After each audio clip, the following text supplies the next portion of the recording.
The Doors of Perception by Aldous Huxley, 1963. It was in 1886 that the German pharmacologist Louis Lewin published the first systematic study of the cactus, to which his own name was subsequently given. Anhelonium lewinii was new to science, to primitive religion and the Indians of Mexico and the American Southwest. It was a friend of immemorially long standing. Indeed, it was much more than a friend. In the words of one of the early Spanish visitors to the New World, they eat a root which they call peyote, and which they venerate as though it were a deity. Why they should have venerated it as a deity became apparent when such eminent psychologists such as Jonch, Havelock Ellis, and Vere Mitchell began their experiments with mescaline, the active principle of peyote.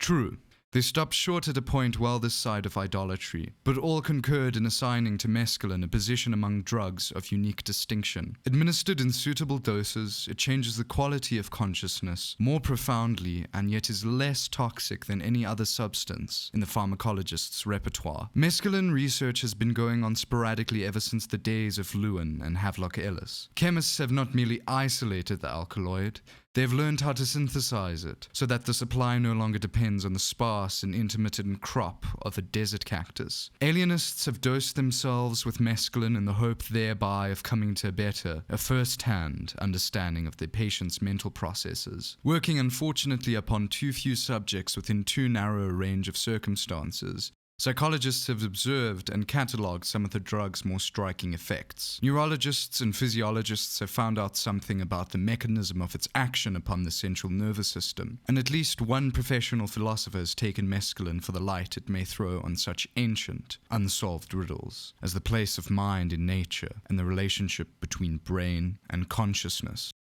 There matters rested until 2 or 3 years ago. A new and perhaps highly significant fact was observed. Actually, the fact had been staring everyone in the face for several decades. But nobody, as it happened, had noticed it until a young English psychiatrist, at present working in Canada, was struck by the close similarity in chemical composition between mescaline and adrenaline.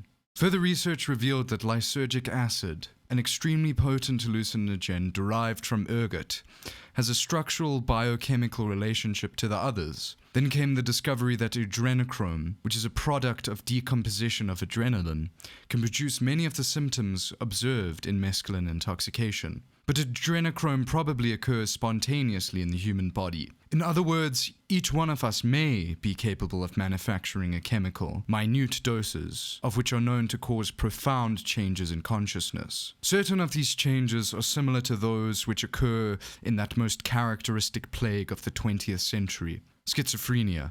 Is the mental disorder due to the chemical disorder?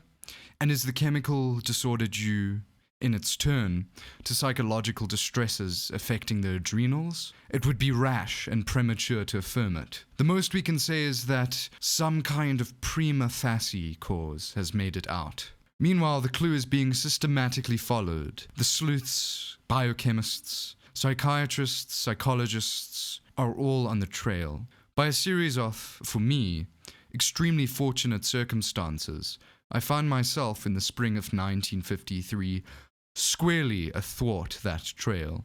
One of the sleuths had come on business to California. In spite of 70 years of mescaline research, the psychological material at his disposal was still absurdly inadequate, and he was anxious to add to it. I was on the spot, and willing, indeed eager, to be a guinea pig. Thus it came about that, one bright May morning, I swallowed 4/10 of a gram of mescaline dissolved in a glass of water and sat down to wait for the results. We live together, act on, and react to one another, but always and in all circumstances we are by ourselves. The martyrs go hand in hand into the arena. They are crucified alone. Embraced, the lovers desperately try to fuse their insulated ecstasies into a single self-transcendence. In vain. By its very nature, every embodied spirit is doomed to suffer and enjoy in solitude. Sensations, feelings, insights, fancies, all of these are private, and except through symbols and at second hand, incommunicable. We can pull information about experiences, but never the experiences themselves.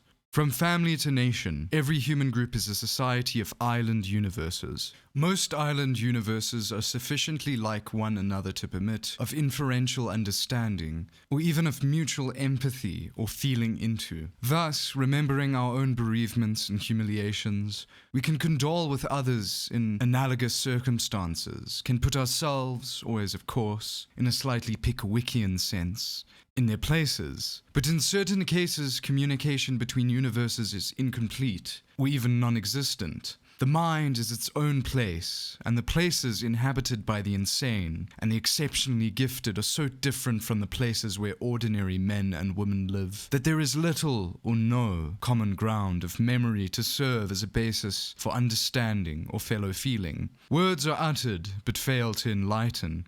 The things and events to which the symbols refer belong to mutually exclusive realms of experience. To see ourselves as others see us is a most salutary gift. Hardly less important is the capacity to see others as they see themselves. But what if these others belong to a different species and inhabit a radically alien universe? For example, how can the sane get to know what it actually feels like to be mad, or short of being born again as a visionary, a medium, or a musical genius? How can we ever visit the worlds which, to Blake, to Swedenborg, to Johann Sebastian Bach, were home? And how can a man at the extreme limits of ectomorphy and cerebrotonia ever put himself in the place of one at the limits of endomorphy and viscerotonia, or except within certain circumscribed areas, share the feelings of one who stands at the limits of mesomorphy and somatotonia? To the unmitigated behaviorist, such questions, I suppose, are meaningless. But for those who theoretically believe what in practice they know to be true, namely, that there is an inside to experience as well as an outside, the problems posed are real problems, all the more grave for being, some completely insoluble, some soluble only in exceptional circumstances, and by methods not available to everyone. Thus, it seems virtually certain that I shall never know what it feels like to be Sir John Falstaff or Joe Louis. On the other hand, it had always seemed possible to me that, through hypnosis, for example, or auto-hypnosis, by means of systematic meditation, or else by taking the appropriate drug, I might so change my ordinary mode of consciousness as to be able to know from the inside what the visionary, the medium, even the mystic were talking about. From what I had read of the mescaline experience, I was convinced in advance that the drug would admit me, at least for a few hours, into the kind of inner world described by Blake and A.E. But what I had expected did not happen. I had expected to lie with my eyes shut,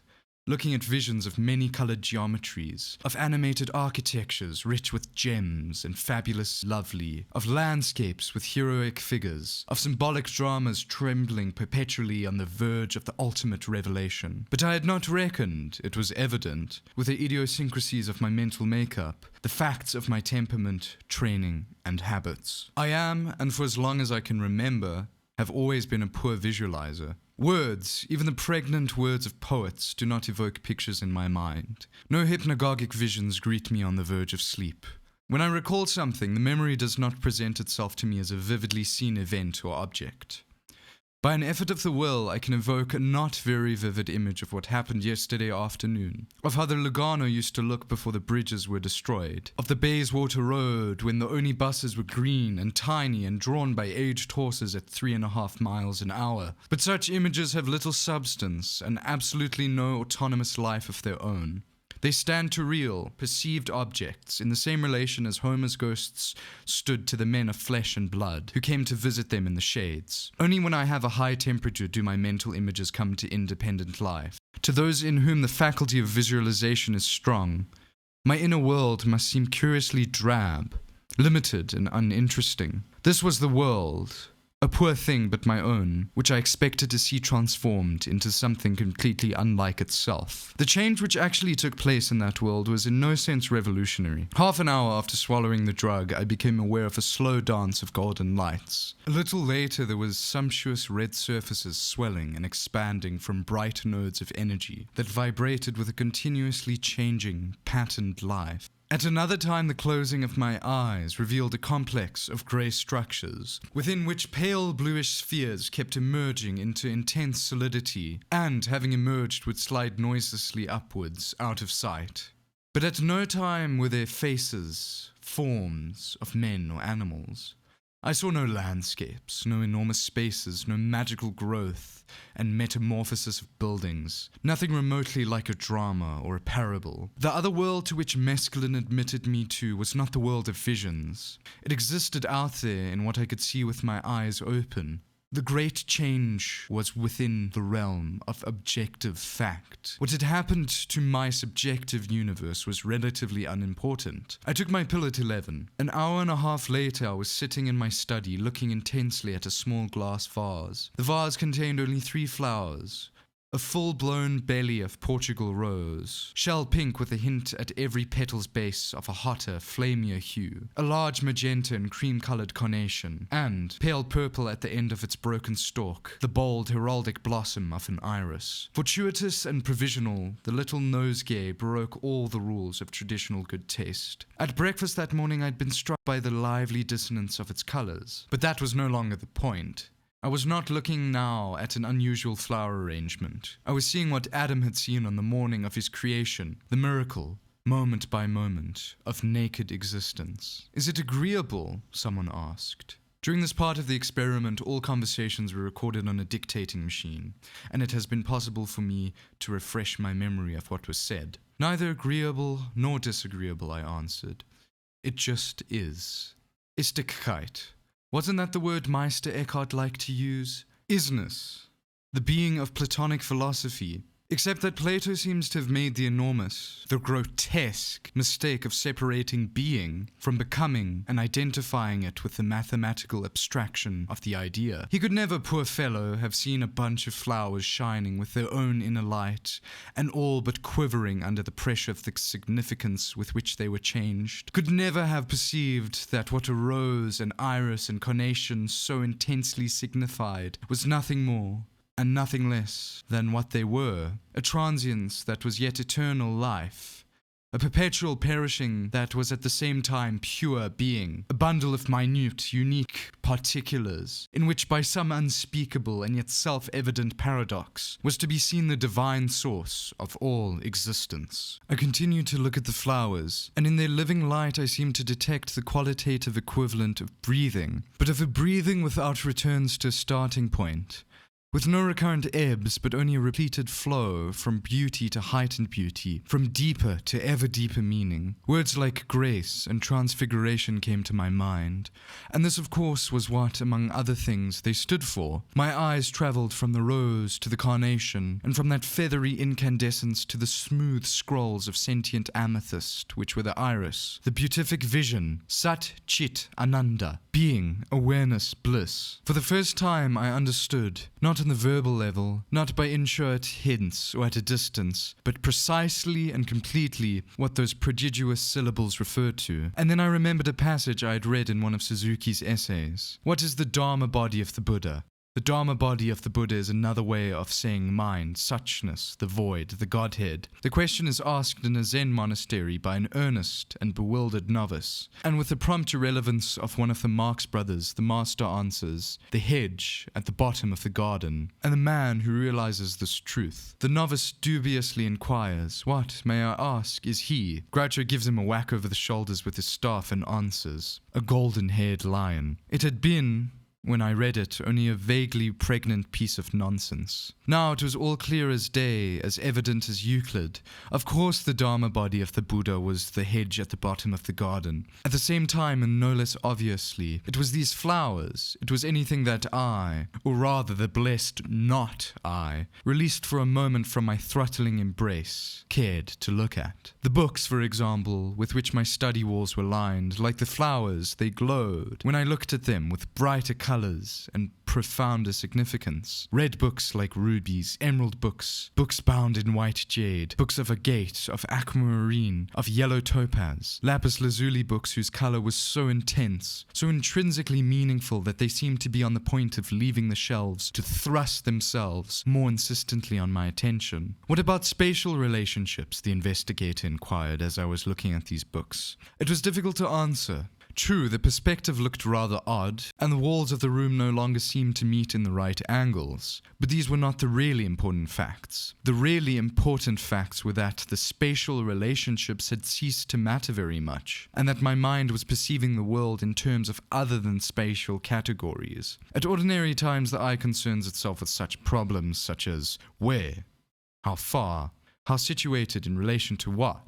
In the mescaline experience, the implied questions to which the eye responds are of another order. Place and distance cease to be of much interest. The mind does its perceiving in terms of the intensity of the experience, profundity of significance, relationships within a pattern. I saw the books, but was not all that concerned with their positions in space. What I noticed, what impressed itself upon my mind, was the fact that all of them glowed with living light, and that in some the glory was more manifest than in others. In this context, position and 3 dimensions were behind the point. Not, of course, that the category of space had been abolished. When I got up and walked about, I could do so quite normally, without misjudging the whereabouts of objects. Space was still there, but it had lost its predominance. The mind was primarily concerned not with measures and locations, but with being and meaning. And along with indifference to space, there went an even more complete indifference to time. There seems to be plenty of it, was all I would answer when the investigator asked me to say what I felt about time. Plenty of it, but exactly how much was entirely irrelevant. I could, of course, have looked at my watch, but my watch I knew was in another universe. My actual experience had been, was still, of an indefinite duration, or alternatively of a perpetual present made up of one continually changing apocalypse. From the books, the investigator directed my attention to the furniture. A small typing table stood in the center of the room. Beyond it, from my point of view, was a wicker chair, and beyond that a desk. The 3 pieces formed an intricate pattern of horizontals, uprights, and diagonals. A pattern all the more interesting for not being interpreted in terms of spatial relations. Table, chair, and desk came together in a composition that was something like Braque or Jean Gris. A still life, recognizably related to the objective world, but rendered without depth, without any attempt at photographic realism. I was looking at my furniture not as the utilitarian who has to sit on chairs, to write at desks and tables, and not as the cameraman or scientific recorder, but as pure aesthete, whose concern is only with forms and their relationships within the field of vision or the picture space. But as I looked, this purely aesthetic cubist's eye view gave place to what I can only describe as the sacramental vision of reality. I was back where I'd been when I was looking at the flowers. Back in a world where everything shone with the inner light and was infinite in its significance. The legs, for example, of that chair. How miraculous their tubularity, how supernatural their polished smoothness. I spent several minutes, or was it several centuries, not merely gazing at those bamboo legs, but actually being them, or rather being myself in them, or to still be more accurate, for I was not involved in the case, nor in a certain sense were they, being my not-self in the not-self, which was the chair. Reflecting on my experience, I find myself agreeing with the eminent Cambridge philosopher Dr. C.D. Broad that we should do well to consider much more seriously than we have hitherto been inclined to do the type of theory which Bergson put forward in connection with memory and sense perception. The suggestion is that the function of the brain and nervous system and sense organs is in the main eliminative and not productive. Each person is at each moment capable of remembering all that has ever happened to him and of perceiving everything that is happening everywhere in the universe. The function of the brain and nervous system is to protect us from being overwhelmed and confused by this mass of largely useless and irrelevant knowledge. By shutting out most of what we should otherwise perceive or remember at any moment, and leaving only that very small and special selection which is likely to be practically useful. According to such a theory, each one of us is potentially mind at large, but insofar as we are animals, our business is at all costs to survive. To make biological survival possible, mind at large has to be funneled through the reducing valve of the brain and nervous system. What comes out at the other end is a measly trickle of the kind of consciousness which will help us stay alive on the surface of this particular planet. To formulate and express the contents of this reduced awareness, man has invented and endlessly elaborated those symbol systems, implicit philosophies which we call languages. Every individual is at once the beneficiary and the victim of this linguistic tradition into which he has been born. The beneficiary inasmuch as language gives access to the accumulated records of other people's experience. The victim, insofar as it confirms him in the belief that reduced awareness is the only awareness, and as it bedevils his sense of reality so that he is all too apt to take his concepts for data, his words for actual things. That which is the language of religion is called this world, is the universe of reduced awareness, expressed and, as it were, petrified by language. The various other worlds with which human beings erratically make contact are so many elements in the totality of the awareness belonging to mind at large. Most people, most of the time, know only what comes through the reducing valve and is consecrated as genuinely real by the local language. Certain persons, however, seem to be born with a kind of bypass that circumvents the reducing valve. In others, temporary bypasses may be acquired either spontaneously or as the result of deliberate spiritual exercises, or through hypnosis, or by means of drugs. Though these permanent or temporary bypasses their flows, not indeed the perception of everything that is happening everywhere in the universe, for the bypass does not abolish the reducing valve, which still excludes the total content of mind at large, but something more than, and above, something different from, the carefully selected utilitarian material which our narrowed individual minds regard as complete, or at least a sufficient picture of reality. The brain is provided with a number of enzyme systems which serve to coordinate its workings. Some of these enzymes regulate the supply of glucose to brain cells. Mescaline inhibits the production of these enzymes and thus lowers the amount of glucose available to an organ that is in constant need of sugar. When mescaline reduces the brain's normal ration of sugar, what happens? Too few cases have been observed, and therefore a comprehensive answer cannot yet be given. But what happens to the majority of the few who have taken mescaline under supervision can be summarized as follows. 1. The ability to remember and to think straight is little, if at all, reduced. Listening to the recordings of my conversation under the influence of the drug, I cannot discover that I was then any stupider than I am at ordinary times. 2. Visual impressions are greatly intensified and the eye recovers some of the perceptual innocence of childhood, when the sensum is not immediately and automatically subordinated to the concept. Interest in space is diminished and interest in time falls almost to zero. Though the intellect remains unimpaired, and though perception is enormously improved, the will suffers a profound change for the worse. The mescaline taker sees no reason for doing anything in particular and finds most of the causes for which, at ordinary times, he was prepared to act and suffer profoundly uninteresting. He can't be bothered with them, for the good reason that he has better things to think about. These better things may be experienced, as I experienced them, out there, or in here, or in both worlds, the inner and outer, simultaneously or successively. That they are better seems to be self-evident to all mescaline takers who come to the drug with a sound liver and an untroubled mind. The effects of mescaline are the sort of effects you could expect to follow the administration of a drug having the power to impair the efficiency of the cerebral reducing valve. When the brain runs out of sugar, the undernourished ego grows weak, can't be bothered to undertake the necessary chores, and loses all interest in those spatial and temporal relationships which mean so much to an organism bent on getting on in the world. As mind at large seeps past the no longer watertight valve, all kinds of biologically useless things start to happen. In some cases there may be extrasensory perceptions. Other persons discover a world of visionary beauty. To others again is revealed the glory, the infinite value and meaningfulness of naked existence, of the given, unconceptualized event. In the final stages of egolessness, there is an obscure knowledge that all is in all,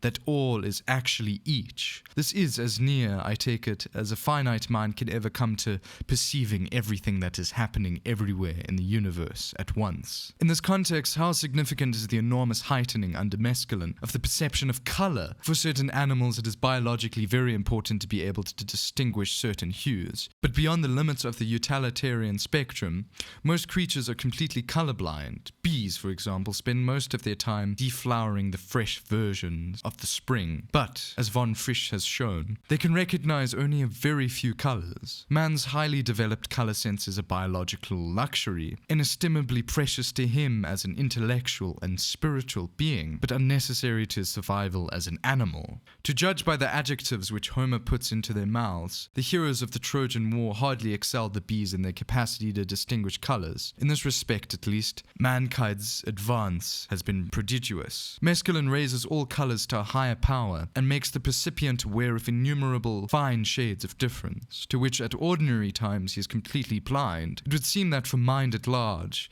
the so-called secondary characters of these things are primary. Unlike Locke, it evidently feels that colors are more important, better worth attending to than masses, positions, and dimensions. Like mescaline takers, many mystics perceive supernaturally bright and brilliant colors, not only with the inward eye, but even in the objective world around them. Similar reports are made by psychics and sensitives. There are certain mediums to whom the mescaline taker's brief revelation is a matter during long periods of daily and hourly experience. From this long but indispensable excursion into the realm of theory, we may now return to the miraculous facts. 4 bamboo chair legs in the middle of a room. Like Wordsworth's daffodils, they brought all manner of wealth, the gift beyond price of a new direct insight into the very nature of things, together with a more modest treasure of understanding in the field, especially of the arts. A rose is a rose is a rose, but these chair legs with Saint Michael and all angels. 4 or 5 hours after the event, when the effects of a cerebral sugar shortage were wearing off, I was taken for a little tour of the city, which included a visit towards sundown to what is modestly claimed to be the world's biggest drugstore. At the back of the world's biggest drugstore, abbreviated to WBDS. Among the toys, the greeting cards, and the comics stood a row, surprisingly enough, of art books.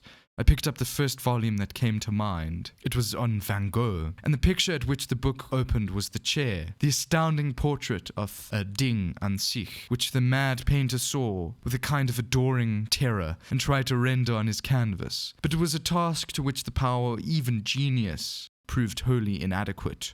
The chair Van Gogh had seen was obviously the same in the essence as the chair I had seen, but though incomparably more real than the chairs of ordinary perception, the chair in his picture remained no more than an unusually expressive symbol of the fact. The fact had been manifested suchness. This was only an emblem. Such emblems are sources of true knowledge about the nature of things, and this true knowledge may serve to prepare the mind, which accepts for its immediate insights on its own account. But that is all, however. Expressive symbols can never be the things they stand for. It would be interesting in this context to make a study of the works of art available to the great knowers of suchness. What sort of pictures did Eckhart look at? What sculptures and paintings played a part in the religious experience of St. John of the Cross, of Hakuin, of He Ngang, of William Law? The questions are beyond my power to answer, but I strongly suggest the most of the great knowers of suchness paid very little attention to art, some refusing to have anything to do with it at all, others being content with what a critical eye would regard as second-rate or even tenth-rate works. To a person whose transfigured and transfiguring mind can see the all in every this, the first-ratedness or the tenth-ratedness, or even a religious painting will be a matter of the most sovereign indifference. Art, I suppose, is only for beginners,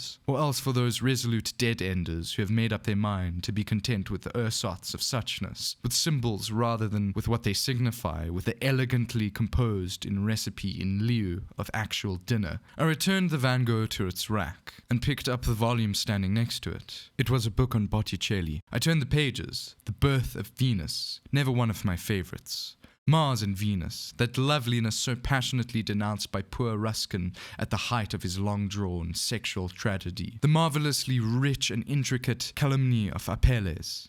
And then a somewhat less familiar and not very good picture, Judith. My attention was arrested, and I gazed in fascination. Not at the pale, neurotic heroine, or her attendant, not at the victim's hairy head, or the venereal landscape in the background, but at the purplish silk of Judith's pleated bodice. This was something I had seen before, seen that very morning between the flowers and the furniture, which I looked down by chance, and went on passionately staring by chance, and by choice, at my own crossed legs.